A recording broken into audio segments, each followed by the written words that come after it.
Magandang araw po mga kapraps. Dito tayo ngayon sa bayan ng Pila, Laguna. Ang property na i-offer ko sa inyo ngayon ay ito po mga kapraps. Tabing kalsada lang to.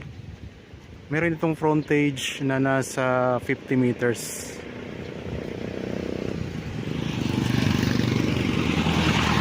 So, ang direksyon na ito mga kapraps, ito ay papunta po ito sa, kung dadaan tayo dito papuntang Liliw, Nagkarlan, pwede po dito. Tapos dito sa kabila, ang direksyon po naman na ito ay papunta ito sa town proper ng Pila. Ang distansya ng property papunta sa Pila ay nasa 4 minutes travel time lang mga kaprops. Meron itong bahay sa loob na kasama. Tara, pasok po tayo. Ako nga po pala si Bads, ang inyong mga kasama sa virtual viewing sa mga property na in-offer namin. Ang bakod nito sa harapan mga kapraps ay sementado yung poste, tapos may ano na siya, bakod na siya na, ang tawag dito yung parang screen mga kapraps. Ayan ang bakod niya. Okay, ating ikutin ang property. Yan, may kapitbahay na rin po kayo dito mga kapraps. Dito sa side na to, mayroon ng bakod na sementado, kasi bakod po yan ng kabilang property. So, ibig sabihin mga kapraps, hindi na kayo magpapabakod dyan. Dito na lang po sa, kung papalitan nyo ng bakod dito ang harapan na, ayan. So sa ngayon nga po, pansamantala, ang bakod sa harapan ay may poste na rin po yan na mga semento mga kapraps. Dito mayroong mga tanim na puno ng manggaw. Tapos may puno ng mabolo. Ito yung puno ng mabolo mga kapraps.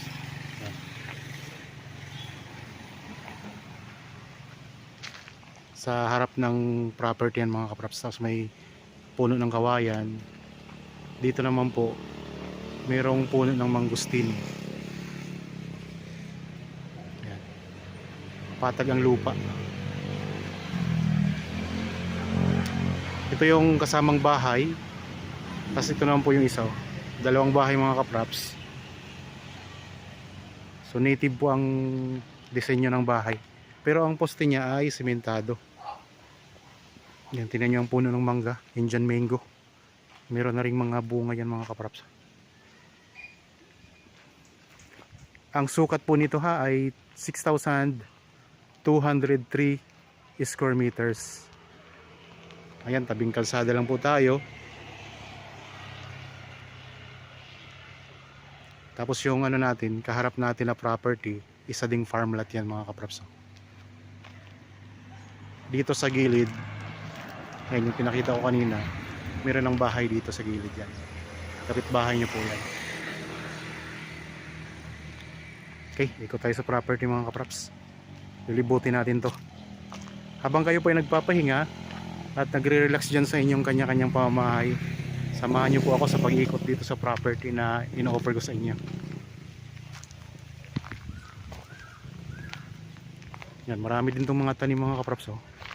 May mga puno ng chiko. Ayan, may mga saging. Yan, ito yung puno ng mangustin. May mga puno ng rambutan. Tapos puno ng guyabano. Yan ang bakod dito mga kapraps. Yan, diretso po yan doon. Pupunta pa sa may bandang likuran. Marami siyang tanim dito sa likod. Yan, dito tayo ngayon sa gilid ng bahay mga kapraps.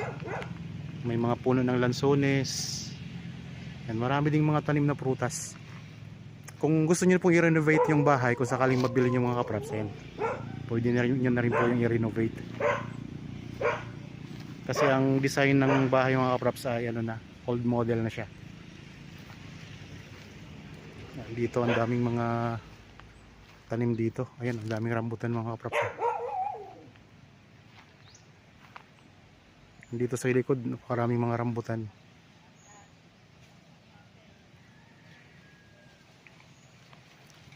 Mga saging.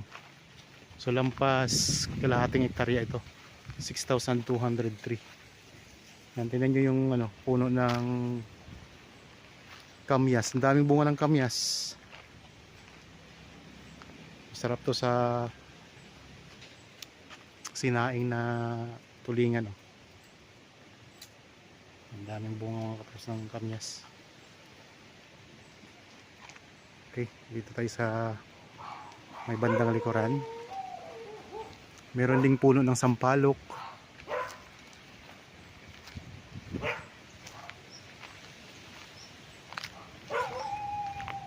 Ito, puno ng sampalok yan mga kapatid.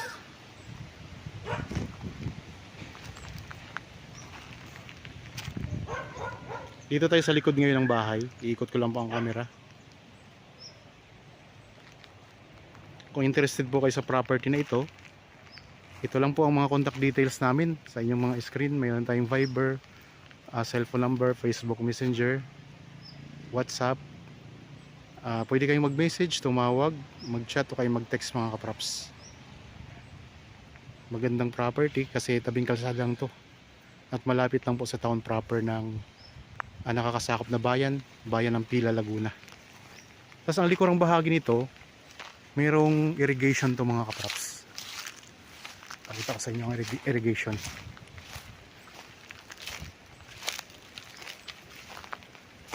Yan, ito yung boundary ng property.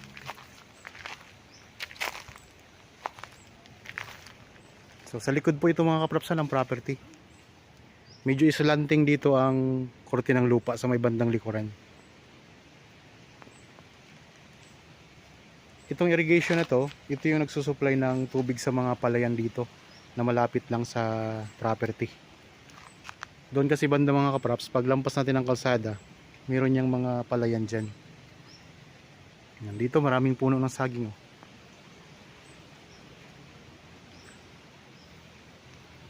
Kung kayo po yung naghahanap ng property dito sa Pila, Laguna, ito mga kaprops, ang distansya nito sa Metro Manila ay nasa ano lang po, 2 hanggat 2.5 oras lang. Ganun lang siya kalapit. Ito ay katabi lang po ng bayan ng Victoria, malapit lang po sa Kalawan. Katabi din po ito ng bayan ng Santa Cruz, yung kapital ng lalawigan ng Laguna. Yan, napakaraming tanim dito mga kaprops. Oh. Mga lansones, mga rambutan, marami ditong rambutan. Tapos meron ditong kulungan ng baboy. So pwede kayong mag-alaga dito ng baboy. Yung ano lang mga kaprops, ilang piraso lang. Hindi kasi dito pwede ang maraming baboy. Yan, meron sila dito kulungan ng baboy. Tapos mga kaprops, dito meron na ring bakod. Ayan. So dito lang po, pabakuran lang natin to kasi nasira na yung bakod dati. Yan, may poste pa rin naman po na sementado. Ayan o.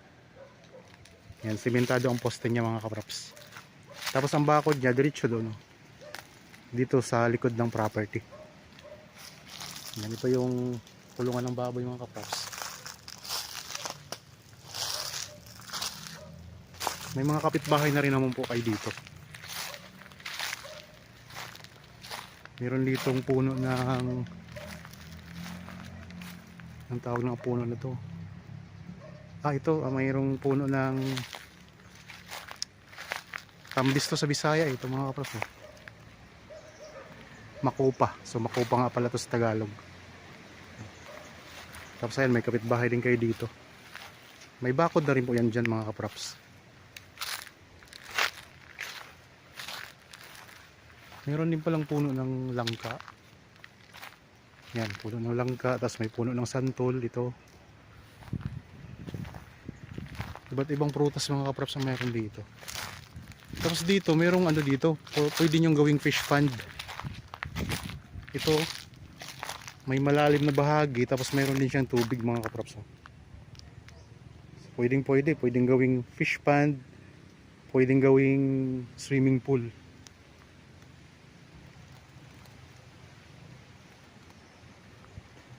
Ito puno ng langka, may puno ng mangga. Tapos ito mga lansones dyan, marami.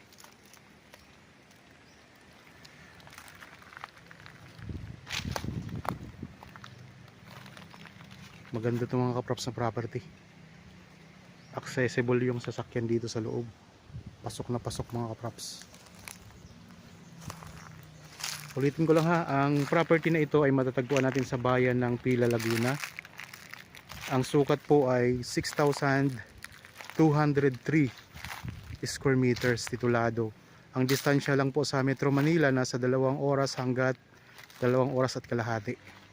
Kung may traffic po yun mga kaprops.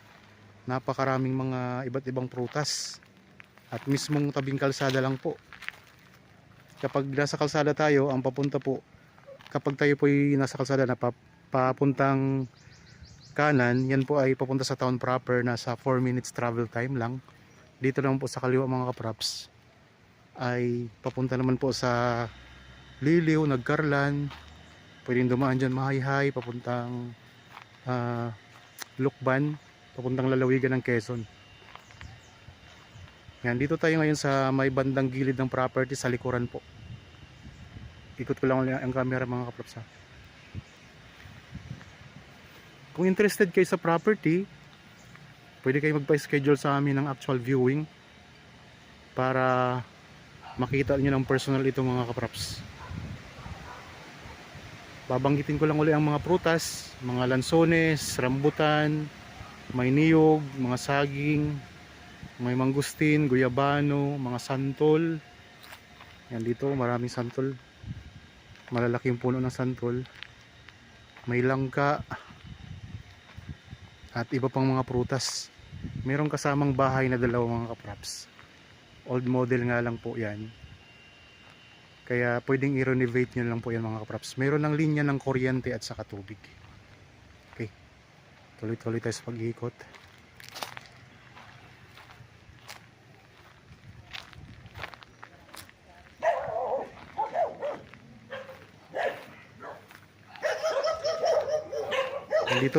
Dito mayroon kayong pwedeng gawing swimming pool mga kaprops.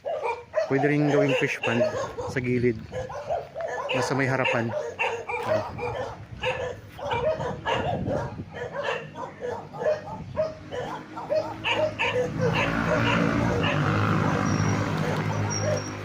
Palibot na po ng bakod.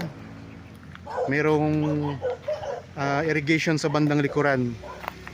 Sa bandang likuran mga kaprops, merong kunting area lang na sira na yung bakod na parang screen. Kagaya nito mga kaprops, so yun yung screen. Yung bakod. Sa harapan na tayo mga kaprops ng property. Yan, merong dekorasyon na kawayan. Ang dekorasyon na kawayan mga kaprops. Yan, ito lang kalsada. Ang presyo nito nandiyan naman po sa description box at sa title nitong video.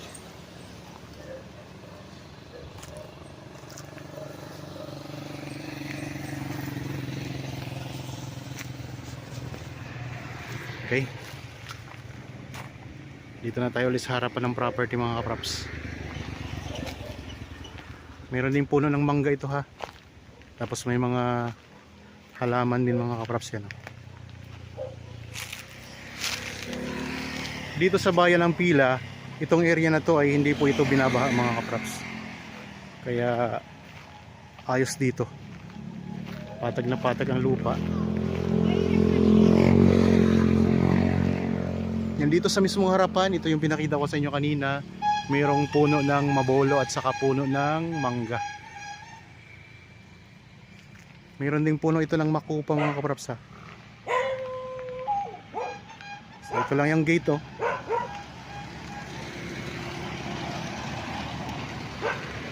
Pasok na pasok yung sasakyan niyo dito.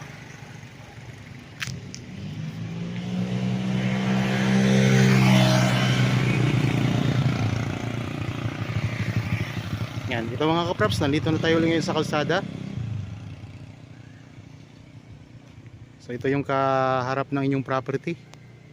Isang farm lot din po.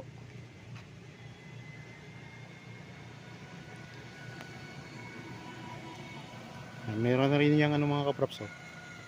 May kanal na rin po yan.